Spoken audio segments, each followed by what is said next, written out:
Então, você tem um sistema de imposto que prejudica o empresário. Prejudica o trabalhador. A gente fica falando assim, por que não tem emprego, né?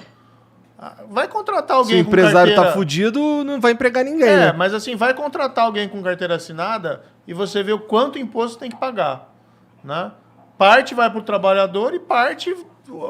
Você tem um gasto muito grande adicional porque você quer fazer a coisa certa, você tem um imposto, mas tem que pagar enormemente. Sim. Tá? Mas aí sim, você tem um sistema de imposto que prejudica o empresário e o trabalhador. Tá? Diminui a produtividade da nossa economia. Tá? Impacta. Aí o que acontece? Bem, quando você tem os amigos certos, tá? Você consegue lá no Congresso, lobby, no presidente, lobby, você consegue uma exceção à regra. Todo mundo paga o imposto assim. Não. Mas tem os amigos do rei. Mas o amigo do rei paga menos porque ele está num regime de exceção. Ou o que acontece é, o cara não paga, tá? Aí você tem alguns que sofrem a consequência por não pagarem quando são descobertos, e outros que são amigos do rei e nunca sofrem nada. Então o que a gente precisa no país, eu concordo com você, a gente precisa de boas leis. Tem leis injustas, tá? Mas a gente precisa parar de criar essa história do jeitinho, entendeu? De um cara querer levar vantagem em tudo. Sim. Do cara querer que a lei não se aplique para ele. A lei é boa, mas não é boa para mim. Então Sim. eu quero, por exemplo, a lei que diz que roubar é errado, que se corromper é errado, é boa. Mas não vale para mim, porque se eu roubar eu quero... Mas será que a fábrica de jeitinho não são as injustiças do sistema? Tipo, porque se eu sou um cara na periferia fudido e eu vejo que todas as coisas burocráticas que eu tenho que fazer para avançar minha vida são penosas e me atrapalham, pra minha sobrevivência eu vou ter que dar um jeitinho, tá ligado? Pro cara da periferia, quando ele dá o jeitinho e ele é pego, não tem perdão para ele. Não tem conversa, exatamente. Cai todo o sistema em cima dele e ele tá ferrado. Sim.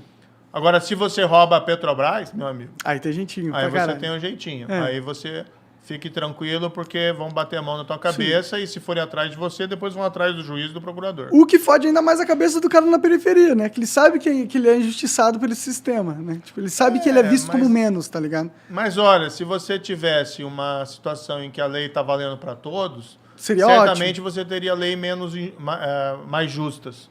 Então, seria menos injustiça. Mas a gente só vai ter uma lei valendo para todos quando a gente tiver leis justas, entendeu? Porque enquanto tiver uma lei injusta, o rico sempre vai tentar se safar e vai conseguir.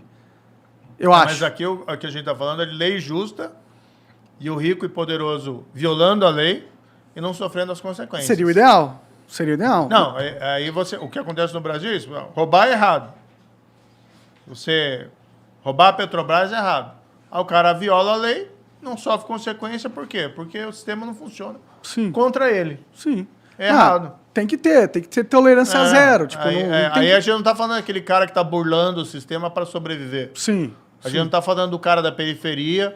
E as pessoas sabem disso, né? Então, as pessoas muitas vezes falam, o que você acha desse negócio aí de anular as condenações de tanta gente que roubou? Como é que você explica isso? A culpa foi do juiz, ou do promotor, ou do policial? Eles que erraram, eles que cometeram os excessos? Não, meu amigo. O que está acontecendo é o seguinte, é aquilo que sempre te disseram, que se você é rico e poderoso, você pode fazer o que você quer, que você não sofre consequências. É verdade. Agora eu vou dizer assim, esse não é o país que eu quero. Sim. Esse é o país que os brasileiros não querem. Então a gente tem que mudar isso aí, entendeu? Por isso eu tô nessa jornada. E que foi uma jornada... O que você fez para se preparar a tomar essa decisão, assim, tipo... Porque eu acho que talvez tenha sido a decisão mais importante da tua vida. Talvez não, porque tem a Lava Jato, a construção, que é uma decisão muito importante, né? Mas como que você tomou essa decisão? O que você pesou? Tipo, quem que tá nessa com você? Obviamente, você não tá sozinho. Sim. Tipo, quem tá nessa com você? Como foi montar a campanha, entendeu? Porque você era juiz, não era político. Você não tem expertise em montar campanhas. Como que foi esse processo? Eu tô aprendendo. Eu considero essa jornada, né, além de uma oportunidade para mudar o país, para transformar o país para melhor, eu também vejo isso como uma chance de de um crescimento pessoal. Né? Claro. Você vai aprender, você vai falar com as pessoas, você vai ouvir as pessoas, você vai... por exemplo, até mesmo aqui, a gente está, né, conversando, é legal conhecer vocês, ouvir, ter a oportunidade de falar, de explicar o que você quer fazer. Você sai na rua, né, fala com as pessoas em geral. Você tem saído muito? Tenho, normal. Mas qual que é o rolê? Você faz rolê de campanha, tipo comício? Como que é? Rolê não. Não é rolê, né? Então não.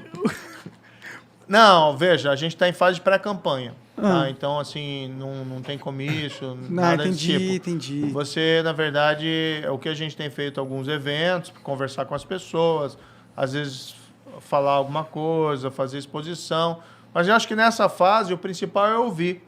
Né? Você encontrar o cara na esquina, você encontrar o cara na padaria. A gente passou aqui antes de vir aqui, comprei um misto quente aqui numa padaria aqui de São Paulo. As pessoas reconhecem, as pessoas devem conversar, o pessoal às vezes quer tirar foto também. É legal isso aí, sabe? Você conversar com as pessoas e você ouvir delas. E o que elas falam pra você? Assim, na média, assim. Olha, o que eu mais ouço é assim, não desista. Ninguém te xinga? É muito raro, viu? Muito francamente. É muito raro, muito raro. Às vezes acontece à distância, às vezes pegam desses militantes malucos e tal. Eu vi o negócio do aeroporto lá, que uma galera te seguiu te xingando. Aconteceu, né? Não, ali o que aconteceu? A gente foi pra Paraíba, né? Pô, foi muito bem recebido na Paraíba. Aí quando desceu no aeroporto, tinha lá 2 gatos pingados. Entendi. Era uma mulher e um cara falando. Tava cheio de gente lá, aplaudindo, gente vindo cumprimentar para tirar foto. Tinha 2 gatos pingados. Só que hoje assim, né? O cara pega um smartphone, coloca perto dele e fala, parece que tem né? Tinha 2 caras lá que... Assim, não tem problema, pode protestar. Você virou... cara, quando você vira candidato, fudeu, né? Cara, por que você fez isso, cara? Sério mesmo. Assim, porque, ó, veja, lá no começo... Você falou várias vezes assim, porra, não quero, política não vou me candidatar, não vou fazer nada disso, aí o caralho. Daí tu virou ministro, e eu entendo por que você virou ministro. Você acabou de explicar aqui, inclusive, por que você virou ministro e tudo mais. Mas, cara, agora você tá querendo entrar num jogo que... você vai me desculpar, mas tem gente bem mais... Tem lobos muito mais... Tem gente muito mais filha da puta jogando. É um jogo diferente esse, cara. E assim, é um jogo que, além de colocar um alvo nas tuas costas, ele meio que... Eu sinto que ele descredibiliza um pouco o trabalho que tu fez. Tu não sente isso, cara? Eu acho que as pessoas têm que entender o seguinte. Se a gente... Se as pessoas... Desculpa eu ter colocado... Se as pessoas que são corretas, as pessoas que são honestas, se a gente não se interessar pela política... e não for para mudar o país, então, assim, vai ficar sempre como está aí. E quem te convenceu, cara?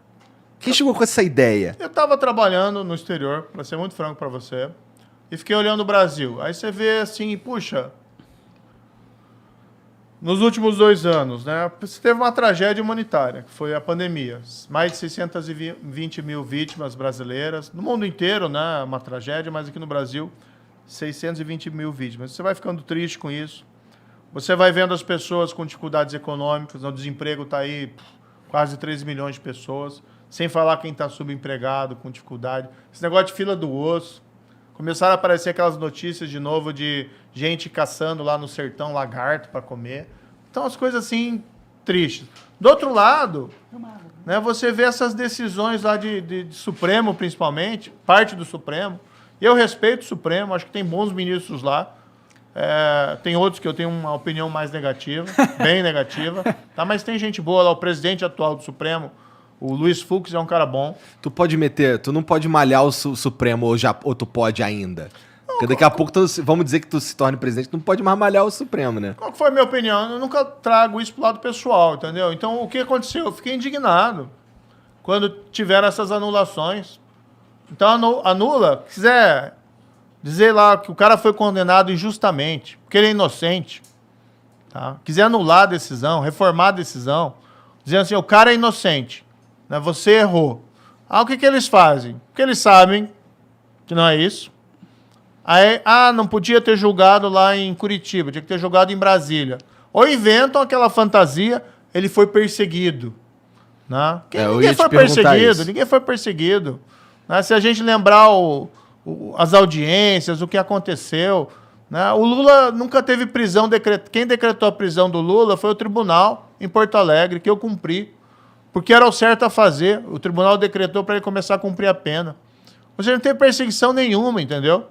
Nunca ouvi um A de mim contra o Lula naquela época. Agora é diferente. Agora é diferente, entendeu? Então eu fiquei lá fora vendo isso, né? Pandemia, gente morrendo. Economia, gente sofrendo, tá? E essa polarização, que aí não sei qual é a opinião de vocês, eu acho que essa polarização nos deixa imbecilizados. A gente não consegue dialogar e discutir as questões racionais. E quando você tem que chegar alguém e diz lá, gente, vamos se acalmar. O teu vizinho não é teu inimigo. O cara que você encontra no clube, porque ele gosta do fulano X ou do Y, não é o teu inimigo. Se você quer ter inimigo, vai pro futebol. E olhe lá, né? Não é inimigo ali, é adversário, torcida. Adversário, né? Mas mesmo assim você não cultiva o ódio. Mas o que você vê? Você vê os dois líderes desses extremos, Lula e Bolsonaro, fomentando o ódio. Nós contra fato. eles. É porque eles meio que precisam um do outro, né? Precisam um do outro. Precisam. Eu tava lá no exterior, vendo tudo isso, e fiquei esperando. Durante 2020 e 2021, vai aparecer alguém que consiga arrebentar essa polarização, quebrar essa polarização, para a gente ouvir proposta, projeto, e ouvir fundamentalmente, que eu acho que é importante, a verdade. Vai ter alguém para falar a verdade em 2022? Pô, não apareceu, Igor. Não apareceu ninguém. Aí eu tinha um convite para colocar o meu nome. Um convite antigo? Quando eu saí do ministério, né? Isso foi lá em 2020. Alguns meses depois que eu saí do ministério, eu fui convidado pelo Podemos, né, para, se eu quisesse, ser candidato. E aí eu falei para eles, olha, não sei se vou ser candidato, eu quero seguir minha vida, eu quero um pouco de paz, tranquilidade, quero trabalhar no setor privado, ficar longe dessa confusão. E fui lá. Mas daí eu fiquei observando aquilo, né? E aí, pô, não apareceu ninguém. Aí eu falei, pô, tem que ir, cara. Tem que ir para... e eu acredito nisso. A gente tem que quebrar essa polarização.